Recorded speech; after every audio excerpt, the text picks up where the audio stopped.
The desert was silent except for the cries of vultures circling above, their dark wings carving shadows into the blistering sand. A woman lay beneath them, broken, her body scarred by fire and battle. Where once her legs had carried her into war, into dance, into the life of her people, there was now only absence. She had been strong once, an Apache warrior, fierce as the mountain lions that roamed the cliffs. Now, abandoned by her own tribe, left to the mercy of the scorching sun and the cruel whispers of death, she lay alone, her lips cracked, her eyes dim, her spirit trembling. But even in her weakness, her heart whispered a truth the desert winds carried. She was not finished yet. If you believe in kindness, in second chances, in stories where broken souls still rise again, pause for a moment to like this video, share it with someone who needs hope, and subscribe to The Gentle Truth. Together, we can keep stories of resilience and love alive. Her name was Nayeli. She had been trained as a warrior from the time she was old enough to run across the plains barefoot, her braids whipping behind her, her voice raised in the songs of her people. She learned to ride horses bareback, to notch arrows in silence, to track deer across stone and dust. She carried her tribe's pride with every victory, and when she stood in the council fire's glow, she was more than just a woman. She was a promise of strength and survival. But war is merciless, and the world does not spare even its strongest. In a raid that turned the desert into a battlefield of smoke and screams, Nayeli was struck by cannon fire. The explosion tore through her, leaving her mangled and bleeding. When the dust cleared, her tribe looked upon her not with love but with fear. To them, she was no longer a warrior. To them, she was broken. And so they left her. The days that followed were a blur of suffering. She crawled when she could, dragging herself across the earth, every grain of sand biting into her palms. The sun beat down, unforgiving. Nights brought cold winds that stole the warmth from her body.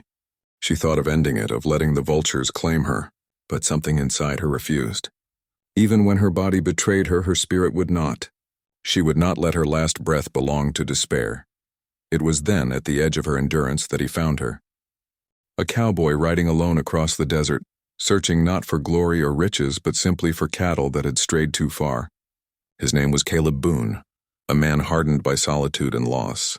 His pale blue eyes carried the weariness of someone who had buried too many dreams in the dust. When he saw Nayeli lying broken against the sand, he should have ridden on.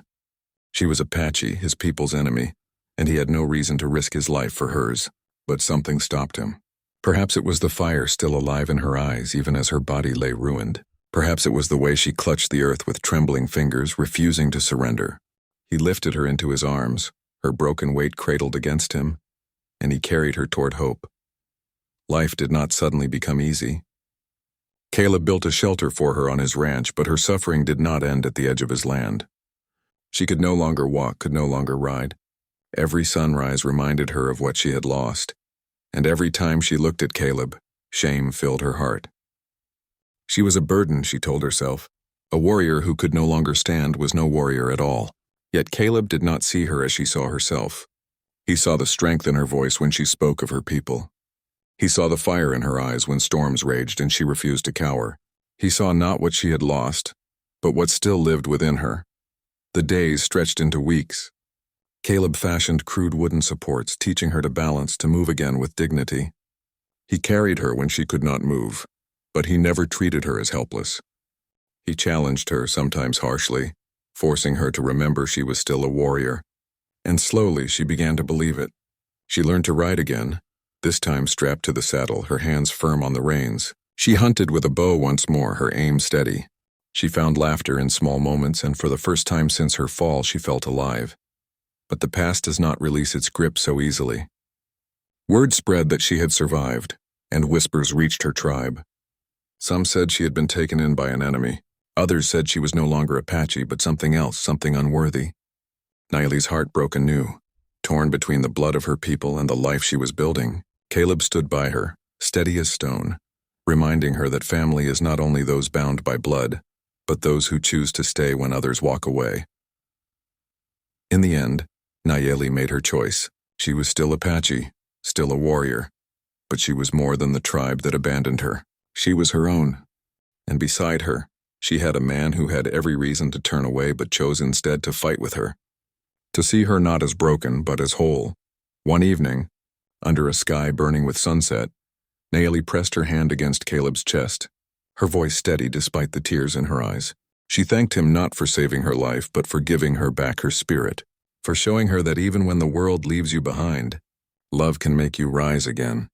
If this story touched your heart, if it reminded you of the strength hidden in the broken places, please like this video, share it with someone who needs hope, and subscribe to The Gentle Truth. And before we close, here's a special request. Drop a comment below with the words "I will rise again," to remind yourself and others that even in the face of abandonment, pain, and loss, we can still stand tall in spirit and find love where we least expect it.